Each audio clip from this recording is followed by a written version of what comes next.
vous avez reconnu Doxy de Sonny Rollins. Alors je vais vous apprendre le thème. Le thème est assez facile à apprendre puisque la première phrase et la dernière phrase sont les mêmes phrases. Si vous connaissez la première phrase, alors vous connaissez 50% du thème. On commence sur la quinte. Le morceau est en Do pour moi. Donc ça fait Si bémol en ut et Sol pour les instruments mi bémol. Voilà, quinte et tonique. Quinte, tonique, tierce. Et là, on va chercher la sixte. Ah, quelle note on va chercher? Ça ressemble un peu à une blue note. C'est la tierce mineure.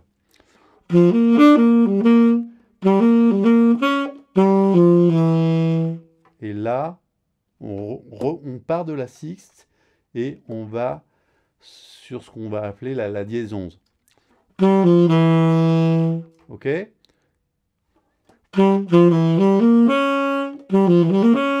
Ok? Ensuite, on a un accord diminué.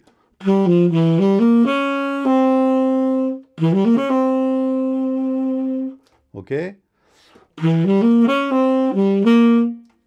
Six, c'est tonique. Encore une fois.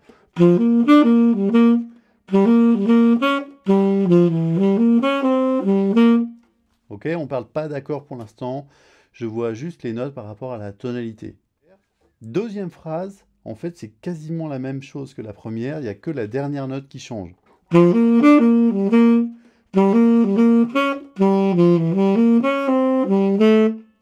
Ok? Et là, on va dire qu'on va sur la septième de la tonalité.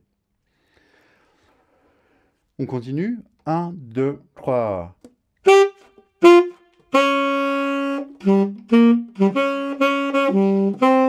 Alors, on va partir de la sixte. Ensuite, blue note, tierce mineure.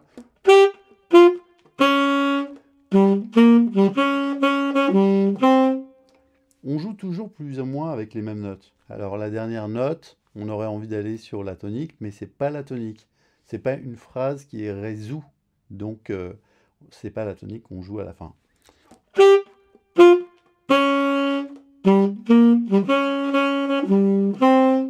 Ok? Et dernière phrase.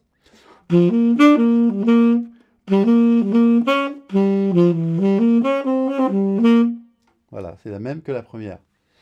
Maintenant, je vais rejouer le thème et ce que je vais faire pour commencer à travailler sur le morceau par rapport à l'improvisation, c'est que je vais jouer d'oreille. En fait, je ne m'occupe pas de l'harmonie.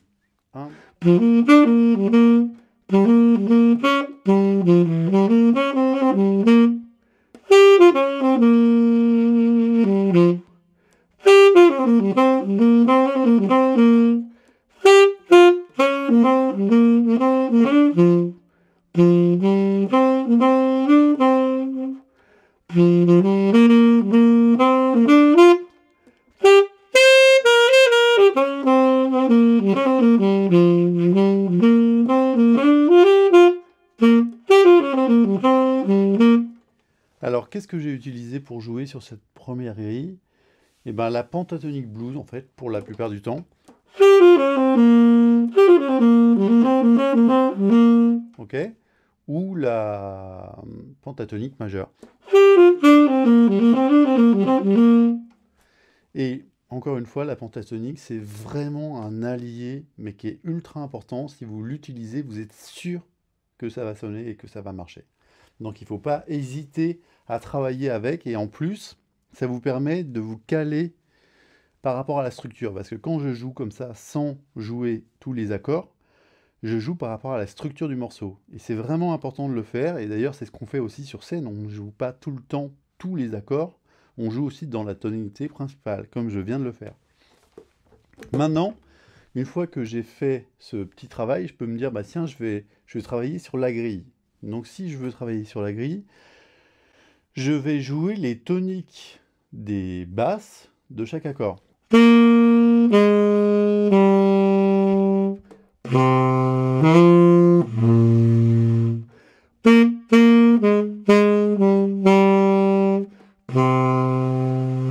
Et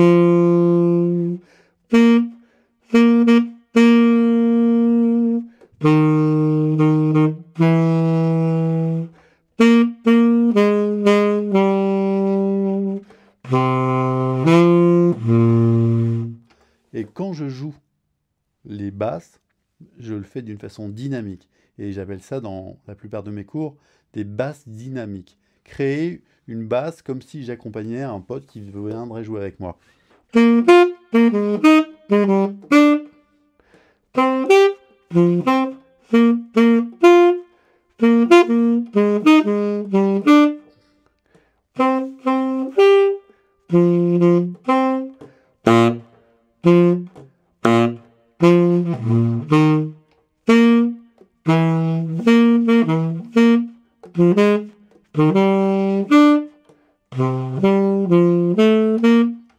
Ok, j'ai commencé en jouant juste tonique et quinte, et après je vais un peu m'amuser à rajouter la tierce. Si je le fais sur tous les accords.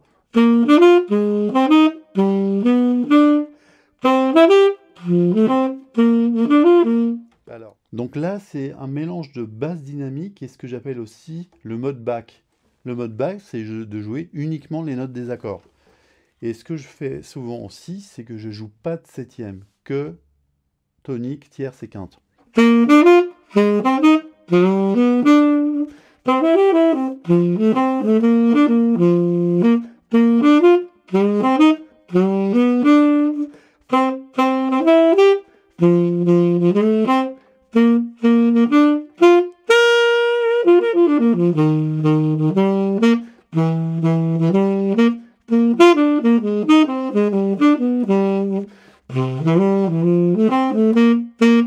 Ok, à la fin du pont, on a pour moi Fa7 et Fa dièse diminué.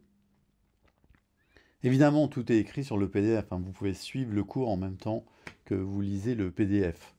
Comme ça, si vous êtes dans une autre tonalité, vous voyez là où je suis. Donc là, je suis à la fin du pont. On a un accord de dominante et à côté de cet accord de dominante, un accord, un demi-ton au-dessus, diminué. Ce qu'il faut comprendre, c'est que un accord de dominante et un accord diminué, c'est quasiment la même chose. Pour moi, Fa7, et ensuite on a Fa dièse diminué. Fa dièse diminué, c'est plus pour un mouvement de basse que pour changer de tonalité ou aller vers un autre accord. C'est vraiment une subtile façon de changer la note de basse. Et ce qu'il faut comprendre par rapport à ces deux accords, c'est juste qu'on va jouer la même chose sur les deux accords.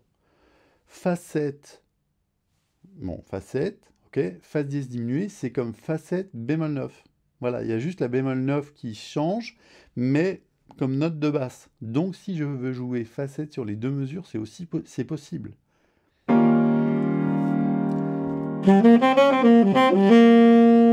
Ok, ça c'est mon accord de dominante. Maintenant l'accord diminué.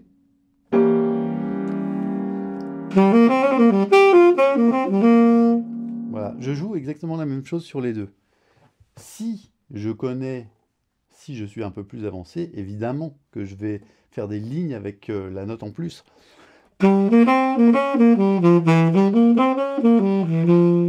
Et généralement, quand on a ces toniques qui changent, en bas, c'est pour changer la ligne mélodique.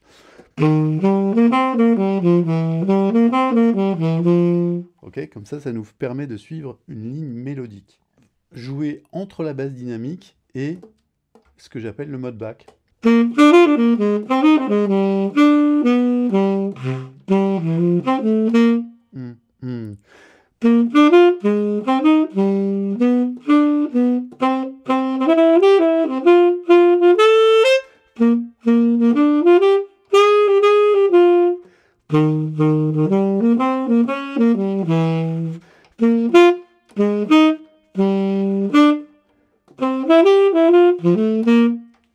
Voilà, et là je joue vraiment strictement que les notes des accords.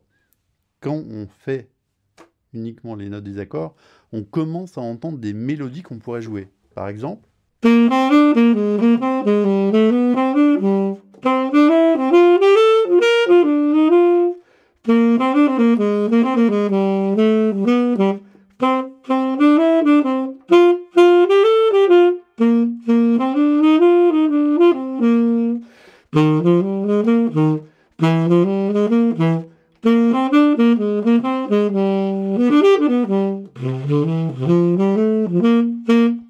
Ok, le début des mélodies, c'est de joindre les notes des accords en rajoutant une note. Par exemple, si j'ai Do, Mi, eh ben, je vais faire Do, Ré, Mi. Si je veux aller sur Sol, je vais faire Do, Ré, Mi, Fa, Sol.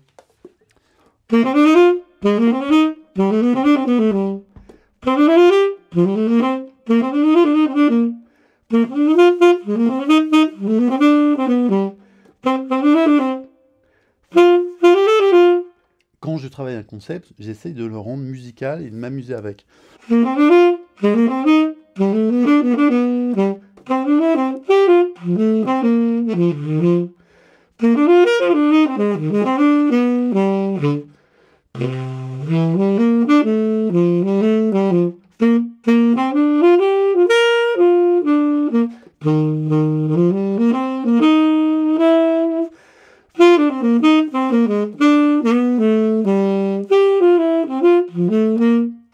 Au début du morceau, normalement, on n'a que des accords de dominante. Je ne vais pas forcément jouer toujours les septièmes parce que, en fait, de jouer des phrases qui font sonner la septième, c'est vraiment particulier. Ok, là, je mets vraiment en valeur les septièmes, mais sinon, je ne suis pas obligé de les jouer.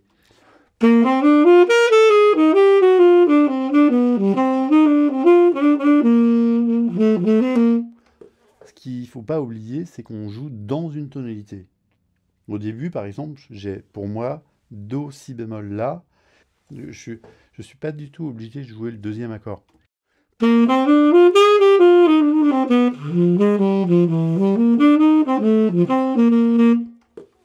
Pour moi, au début, on a Do, Si bémol, La7, Ré, Sol, Do. Et en fait, je peux transformer ça en Do7, La7, Ré, Sol, Do.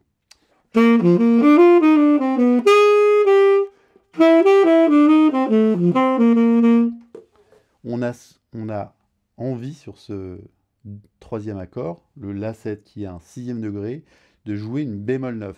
On l'entend parce que un sixième degré qui va sur un deuxième degré, naturellement, c'est un degré avec une bémol 9. C'est pour ça qu'on a l'habitude de jouer des bémol 9 sur les sixièmes degrés. On n'est pas obligé de le faire, mais on l'entend. Donc, moi, je le fais.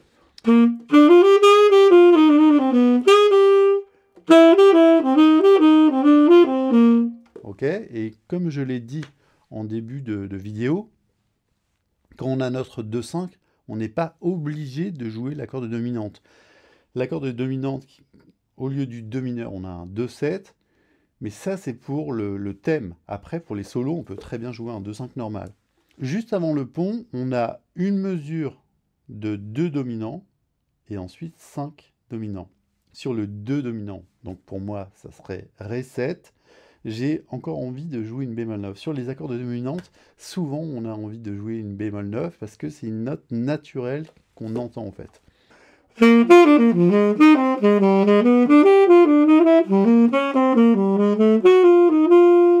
Et c'est aussi une note qu'on entend souvent sur les disques, parce que tout le monde joue avec des bémol 9 sur les accords de dominante. Alors, encore une fois, je ne suis pas obligé de la mettre, mais c'est bien de savoir le faire. Comment faire pour jouer des bémol 9 sur les accords de dominante?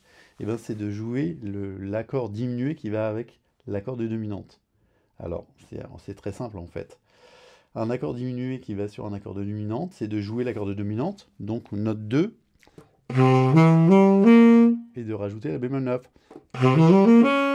Et en fait, l'accord diminué, c'est l'accord qui est construit à partir de la tierce. Donc si pour moi j'ai Ré, Fa dièse, La, Do, Mi bémol, mon accord diminué c'est Fa dièse, La, Do, Mi bémol.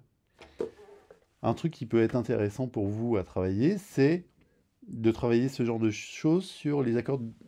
On va travailler sur les accords du morceau. Donc on a par exemple Ré 7. Donc je rajoute la bémol 9. Sol 7. Je rajoute la bémol 9. Ok. Fa 7.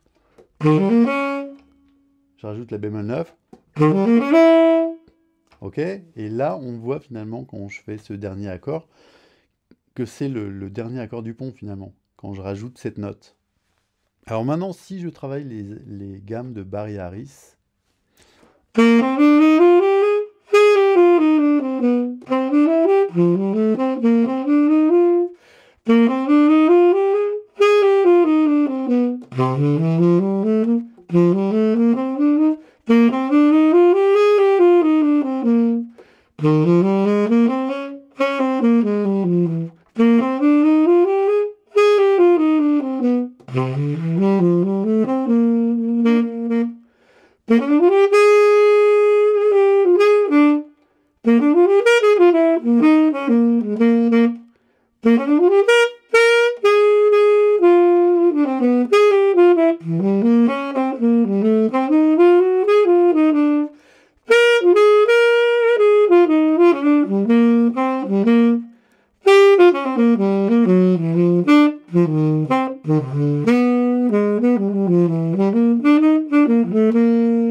et voilà, ce cours est terminé. J'espère qu'il vous aidera à travailler sur ce morceau-là.